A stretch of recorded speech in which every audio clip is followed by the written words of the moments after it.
नमस्कार, गोरखपुर न्यूज में आप सभी का स्वागत है। मैं हूं मोहम्मद तबरेज सिद्दीकी। उत्तर प्रदेश सरकार के कैबिनेट मंत्री डॉक्टर संजय निषाद ने सर्किट हाउस में बागागाड़ा के मत्स्य सेवी सहकारी समितियों के साथ बैठक की।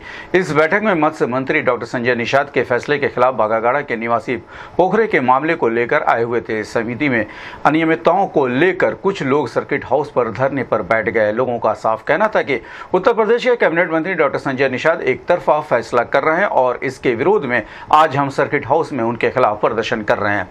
सौरभ नाम के व्यक्ति ने कहा कि यह मामला मंत्री के ससुराल का है। हम समिति के सदस्य हैं, लेकिन मंत्री के द्वारा एक तरफा फैसला किया जा रहा है। उनका कहना है कि एक पक्ष का 32 लाख रुपये लगा है, उसे 5% ब्याज के साथ वापस कर दिया जाए, जबकि दूसरे पक्ष ने 9 लाख रुपये 2021 में लगाए थे। इस मामले में मंत्री द्वारा कोई सुनवाई नहीं की जा रही है।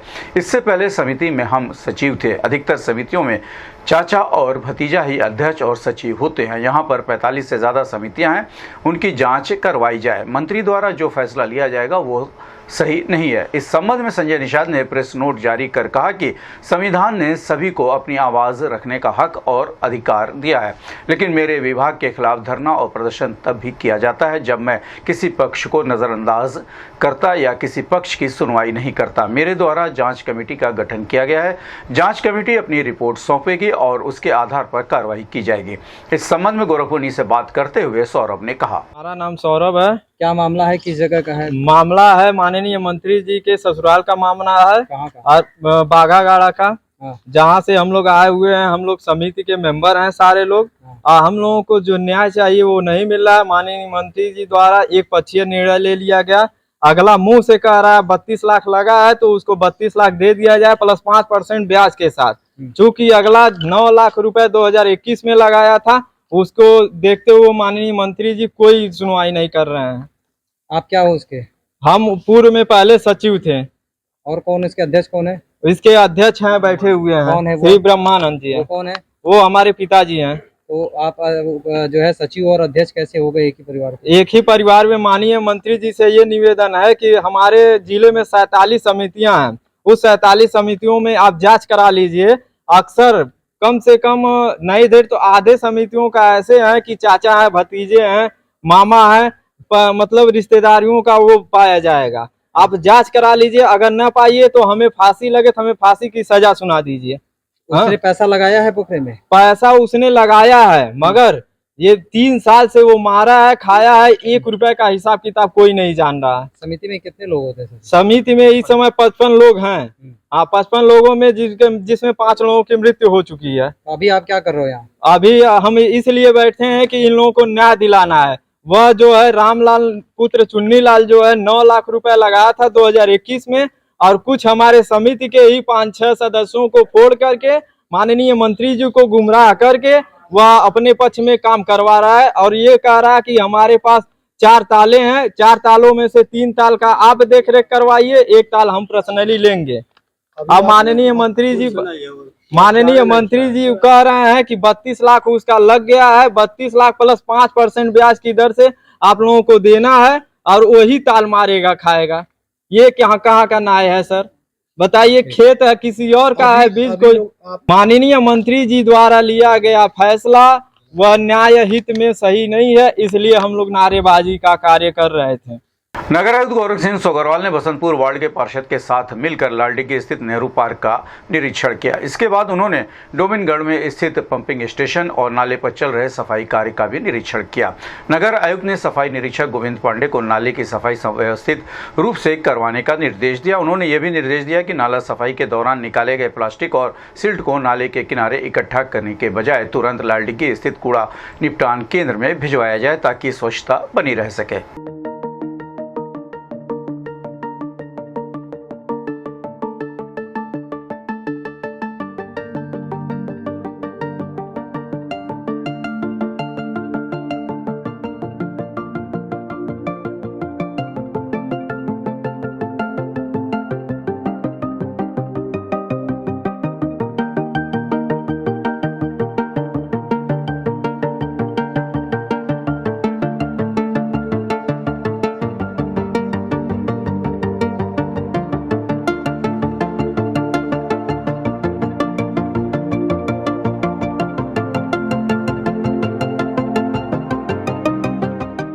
उत्तर प्रदेश सरकार के वित्त व संसदीय कार्य मंत्री व गोरखपुर के प्रभारी मंत्री सुरेश खन्ना ने सर्किट हाउस के सभागार में संबंधित अधिकारियों के साथ समीक्षा बैठक की। इस दौरान प्रभारी मंत्री सुरेश खन्ना ने कहा कि जनपद में 1 लाख करोड़ रुपए से ज्यादा के कार्य चल रहे हैं। बरसात का समय आ गया है, इसलिए कार्य को जल्द से जल्द पूरा किया जाए। इसके साथ ही बाढ़ से निपटने के लिए सभी तैयारियां पूरी कर ली जाए।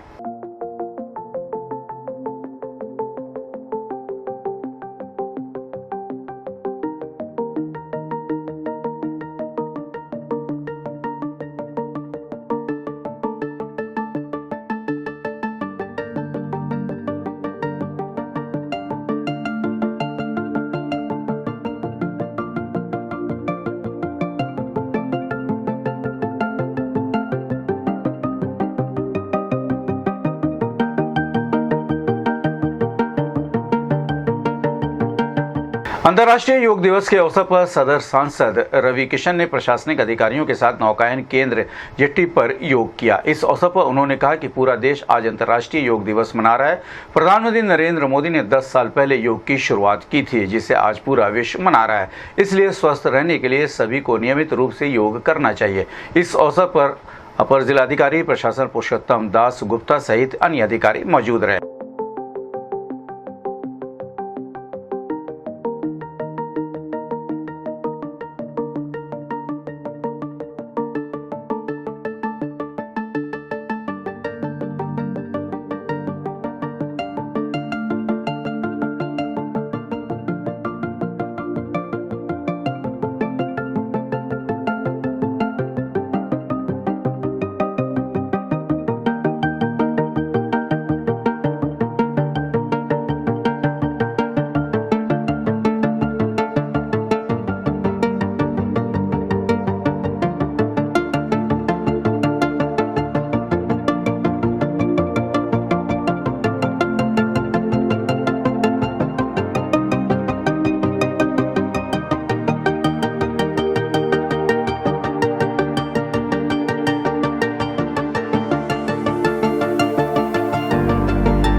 इस संबंध में गोरखपुर न्यूज से बात करते हुए सदर सांसद रवि किशन ने कहा, योग करें और रहें निरोग।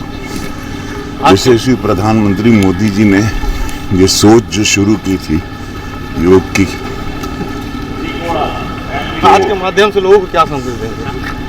करें योग, रहें निरोग। सीएमओ डॉक्टर आशुतोष कुमार दुबे ने न्यू ओपीडी ब्लॉक में अंतर्राष्ट्रीय योग दिवस के अवसर पर संबंधित चिकित्सकों के साथ योग किया। इस अवसर पर सीएमओ डॉक्टर आशुतोष कुमार दुबे ने बताया कि अंतर्राष्ट्रीय योग दिवस पूरे विश्व में मनाया जा रहा है।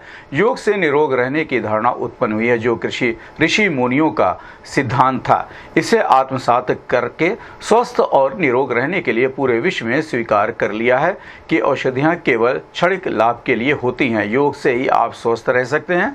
इसी उपलक्ष्य में हमने योग किया और लोगों को योग करने का संदेश दिया। करेंगे योग तो रहेंगे निरोग। इस संबंध में गोरखपुर से बात करते हुए सीएमओ डॉक्टर आशुतोष कुमार दुबे ने कहा, अंतर्राष्ट्रीय योग दिवस आज पूरा विश्व मना रहा है। योग से ही निरोग रहने की धारणा उत्पन्न हुई है और यह हमारे ऋषि मुनियों का सिद्धांत था। इसी को आज पूरा विश्व आत्मसात करके स्वस्थ रहने और निरोग रहने का है। आज पूरे विश्व ने यह स्वीकार कर लिया है, औषधियाँ केवल क्षणिक लाभ के लिए होती हैं। योग से आप संपूर्ण स्वस्थता को प्रदान करते हैं। योग से ही आप स्वस्थ रह सकते हैं और इसी उपलक्ष्य में आज हम लोगों ने यहाँ पर योग दिवस के उपलक्ष्य में योगासन किया और संपूर्ण राष्ट्र के, संपूर्ण विश्व के स्वास्थ्य की कामना करते हुए स्वस्थ और समग्र राष्ट्र निर्माण का संकल्प लिया। संस्कृति जो है वह स्वस्थता के मूल सिद्धांत पर आधारित है। भारतीय सनातन संस्कृति जो ऋषियों मुनियों के समय में रही है, आज हम लोग देखते हैं कि प्रायः 20 साल, 25 साल, 30 साल, 40 साल में हृदय गति रुक जा रही है, मस्तिष्क विकार हो जा रहा है। यही देश है जहाँ पर से 200 से 400 साल तक जो है लोग जीवित रहे हैं। अभी ही सबके सामने की, बहुत लोगों के सामने की देवरावा बाबा की आप कर सकते हैं, जिनकी आयु के बारे में भी लोग जो है 200 साल, 300 साल मना रहे हैं। यह सब योग की परिकल्पना से है। मैं भारत के समस्त युवाओं को करूँगा, भारतीय सनातन संस्कृति का आत्मसात करें, खान पान में, अपनी कार्यशैली में, अपनी दिनचर्या में प्रातःकाल सूर्योदय के पहले उठें, योगाभ्यास करें, अपना खान पान नियंत्रित रखें, घर की बनी हुई चीज़ों को खाएं, स्वस्थ चीज़ों को खाएं, अपने माता पिता, अपने गुरु का सम्मान करें, अपने देश के प्रति समर्पित रहें, कोई भी ऐसा कार्य न करें जो राष्ट्रहित और समाज हित के विपरीत हो। अगर उनकी यह भावना रहेगी, सच्चे विचार ही अच्छे मानसिक स्वास्थ्य का द्योतक होता है। अगर इन सब चीज़ों को वो आत्मसात करेंगे, अपने गुरुओं की बात मानेंगे, अपने परिजनों की बात मानेंगे, अपने वेद पुराण, अपने धार्मिक ग्रंथों को मानेंगे, वो चाहे जिस जाति धर्म के हों, निश्चित रूप से वो स्वस्थ रहेंगे और राष्ट्र निर्माण में उनका पूरा योगदान।